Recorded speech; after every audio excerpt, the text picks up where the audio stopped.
ہاتھ کے ساتھ ماریں، لاٹھی کے ساتھ ماریں، جس بھی چیز کے ساتھ ماریں، تاکہ اس کی تربیت ہو جائے کہ تو نے اپنی جبین کو اللہ رب العالمین کے سامنے جھکانا ہے، تو مسلمان ہے۔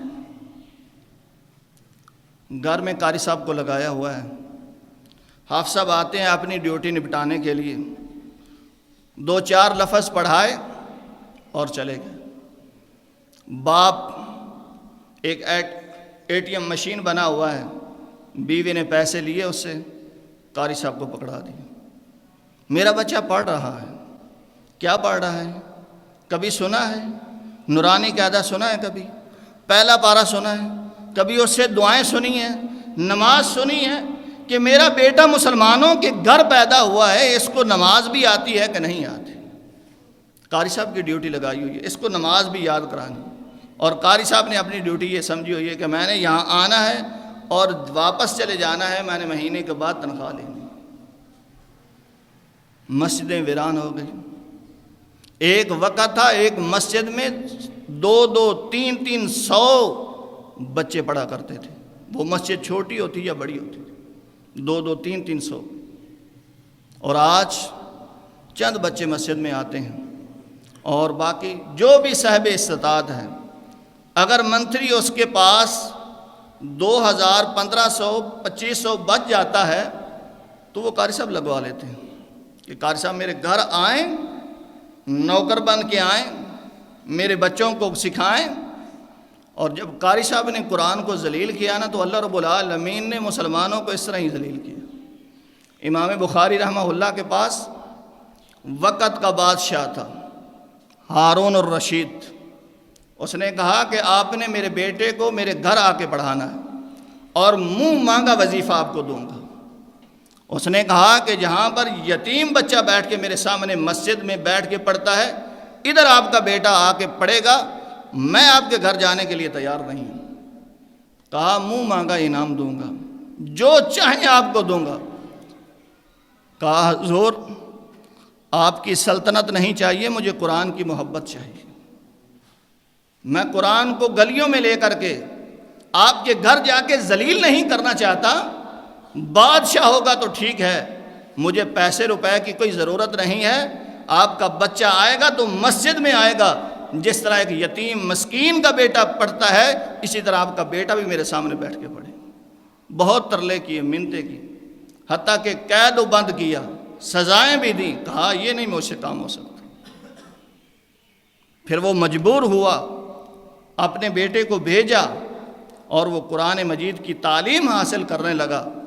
اور جب پھر تعلیم حاصل کر لی، سبحان اللہ، جو اللہ والے ہوتے ہیں نا، جو اللہ کے بن جاتے ہیں، جو قرآن و سنت کو عزت دیتے ہیں، اللہ رب العالمین کبھی ان کو ذلیل نہیں کرتے۔ دعوت کی، بادشاہوں کی ایک شاہی کرسی ہوتی ہے، وہاں پر اس کا باپ بیٹھنے لگا۔ امام بخاری رحمہ اللہ آ رہے ہیں، کہا ابا جان میں نے قرآن و حدیث میں پڑھا ہے تیری عظمت کے کیا کہنے، لیکن آج اس شاہی کرسی پہ میرا باپ نہیں بیٹھے گا بلکہ میرا استاد بیٹھے گا، امام بخاری رحمہ اللہ بیٹھے گا۔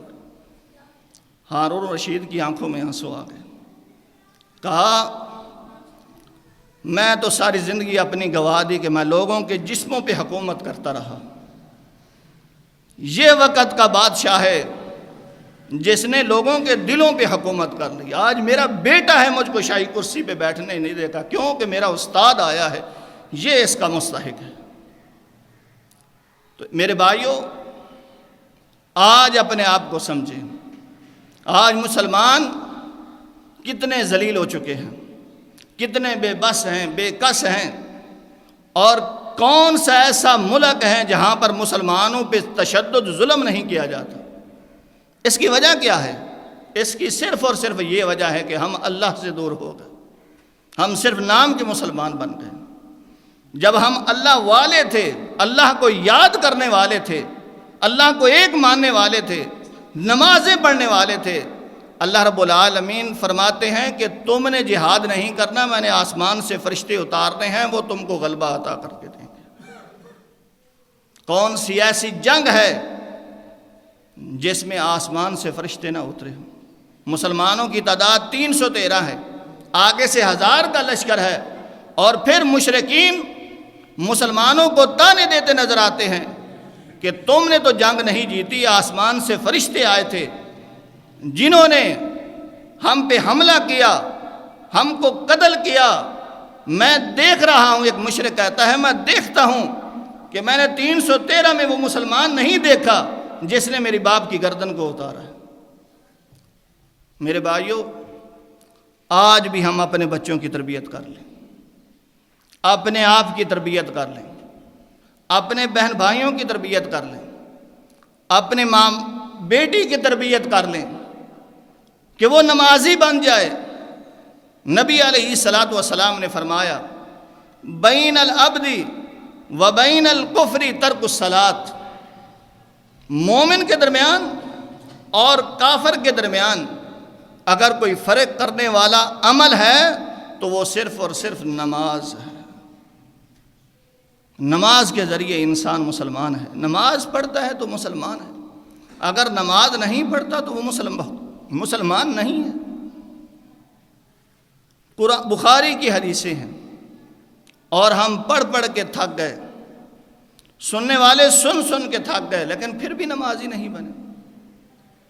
اور یار میں تو صرف ایک سپیکر ہوں آپ تک آواز پہنچانے کا، میری زبان سے جو باتیں نکل رہی ہیں تو یہ تو کملی والے کی ہیں، یہ تو نبی مکرم صلی اللہ علیہ وسلم کی ہیں، جن کو صحابہ سن کے کہتے تھے کہ آج کے بعد ہم یہ کام نہیں کریں گے، کیونکہ نبی علیہ الصلوۃ والسلام نے ہمیں منع کر دیا ہے۔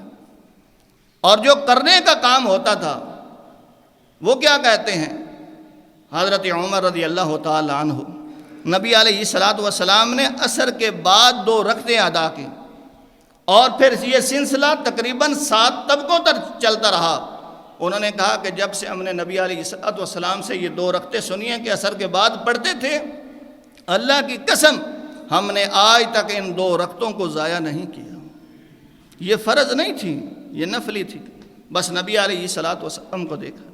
ایک صحابی نے کہا کہ مجھے اللہ کے رسول نے نصیحت کی ہے کہ آپ نے جھوٹ نہیں بولنا۔ کہتے ہیں اللہ کی قسم میں نے آج تک کوئی جھوٹ نہیں بولا۔ عملاً مسلمان تو یہ تھے کہ نبی علیہ الصلوۃ والسلام کی بات کو سنا ہے، بس اس پہ عمل کرنا ہے۔ نبی علیہ الصلوۃ والسلام نے فرمایا من ترک الصلاۃ متعمدا فقد کفر، جو جان بوجھ کے صرف ایک نماز چھوڑ دیتا ہے، ایک نماز، کاروبار میں مصروف ہے، دکان میں مصروف ہے، گھر میں مصروف ہے، گھر میں مہمان آئے ہیں اس میں مصروف ہے، جان بوجھ کے ایک نماز چھوڑ دیتا ہے، فقد کفر، اس نے کفر کیا۔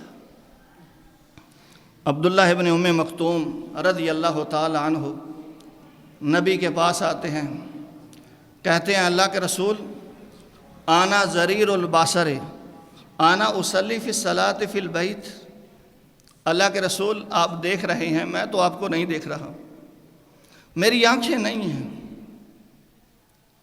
مجھے نظر نہیں آتا، میں نابینا شخص ہوں، کیا میں نماز گھر میں ادا کر لوں؟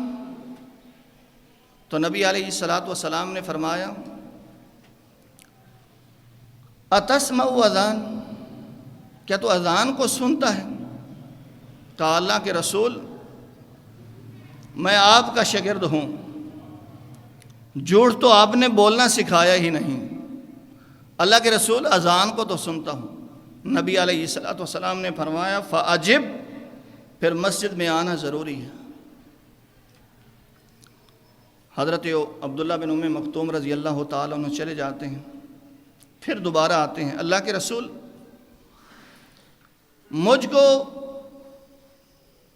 اس راستے پر لے کر آنے والا کوئی نہیں ہے، میرا کوئی بیٹا نہیں ہے، کوئی بھتیجا نہیں ہے، کوئی آدمی نہیں ہے جو میرا ہاتھ پکڑ کر کے مسجد میں لے آئے۔ نبی علیہ الصلوۃ والسلام نے فرمایا اتسمع الاذان، کیا تو اذان کو سنتا ہے؟ کہا اللہ کے رسول ہاں۔ فاجب، جو مرضی ہو جائے آپ نے مسجد نبوی میں آنا ہے نماز پڑھنے۔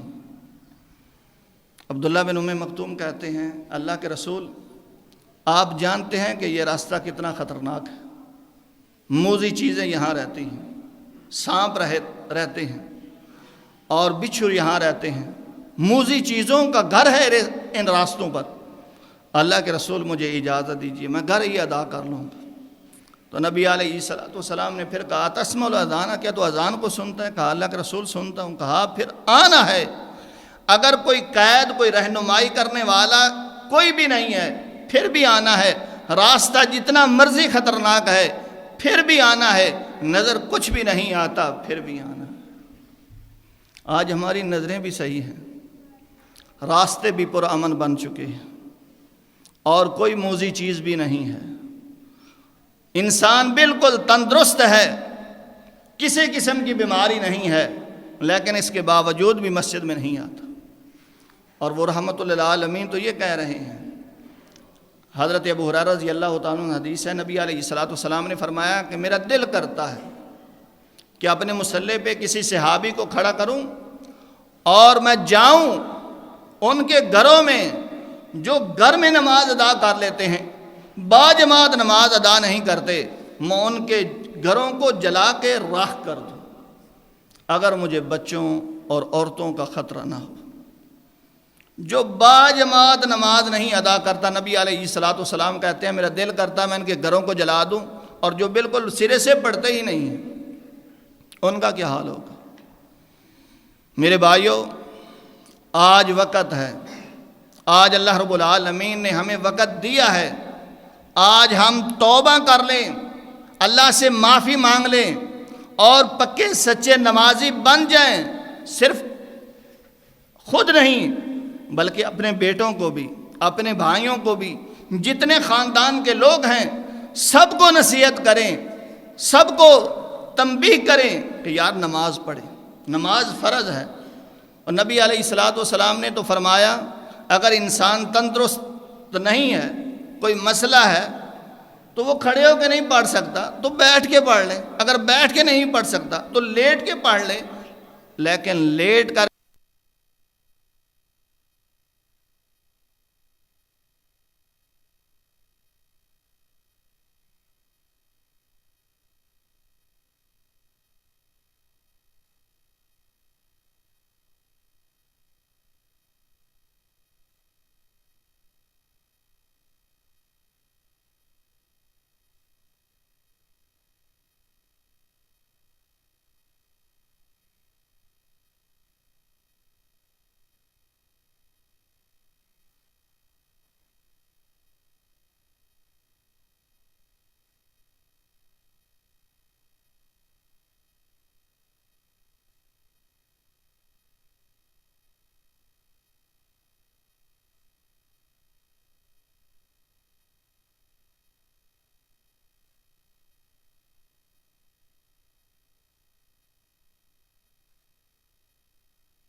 اگر یہ مذہب ہی اللہ کے سامنے جھکنا اور اللہ کے سامنے سجدہ کرنا چھوڑ دے تو کون ہے اللہ کے سامنے؟ اور یاد رکھنا جو انسان نماز نہیں پڑھتا تو وہ یہ بتائے کہ میں کون سی اللہ کی عبادت کروں۔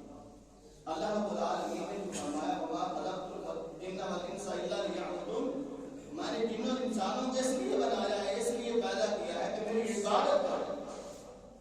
اگر وہ نماز نہیں پڑھتا تو وہ بتائے میں کون سی اللہ کی عبادت کرتا ہوں۔